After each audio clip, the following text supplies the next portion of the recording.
అర్హత లేని వాళ్ళు లేకపోతే మరణించిన వాళ్ళ పేరుతోనో వాళ్ళ ఓట్లు జరగడం కానీ, లేకపోతే అర్హత ఉన్న వాళ్ళకి ఓట్లు లేకుండా పోవటం కానీ, ఇవన్నీ కూడా సోదాహరణంగా బయటపెట్టి ఎన్నికల సంఘంతో పోరాడి కొన్ని మార్పులు సాధించారు. కానీ చాలా మేరకు పరిస్థితి బాగుపడింది.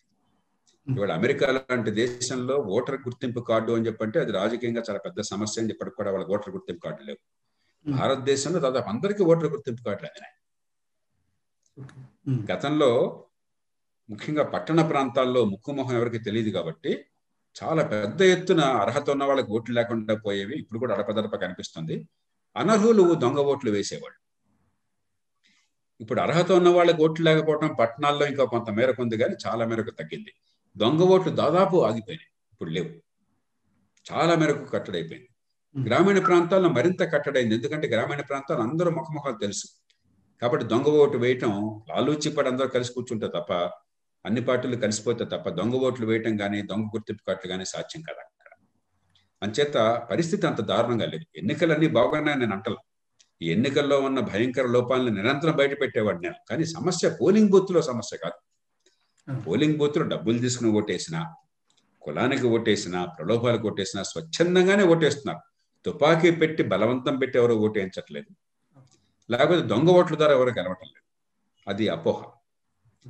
సమస్య వేరే చోట. ఓటికి డబ్బు పంపిణీ. ఎందుకంటే ఓటికి డబ్బు ఆ రోజు అందే డబ్బు తప్ప వేరే విలువ లేదన్న భావం ప్రచారమైంది. అనుభవం ఆ పాఠాలు ఆ భయంకరమైన పాఠాలు నేర్పినాయి.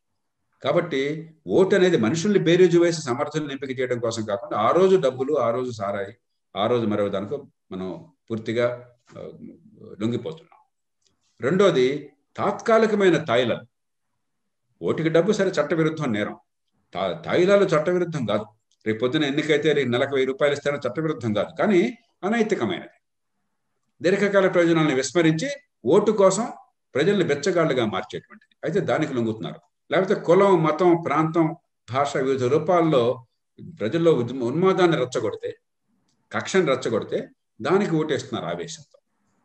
దానికి వెనకాల బలమైన కారణాలు ఉన్నాయి. అలాగే అధికార కేంద్రీకరణ ఉన్నది. అలాగే ఎన్నికల వ్యవస్థ, మనం ఎంచుకున్న ఎన్నికల వ్యవస్థ బ్రిటన్ నుంచి వచ్చింది, మన దేశంలో పరిస్థితి అనువైంది కాదు నా దృష్టిలో. ఆ లోపాలు ఉన్నాయి. కానీ పోలింగ్ బూత్ లో అక్రమాల వల్ల ప్రభుత్వాలు మారుతున్నాయనో లేకపోతే అలా గెలుస్తున్నారని చెప్పన్నది వాస్తవం కాదు.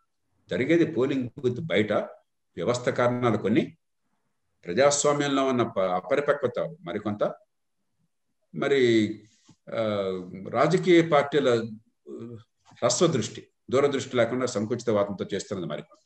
ఆ కారణాలు.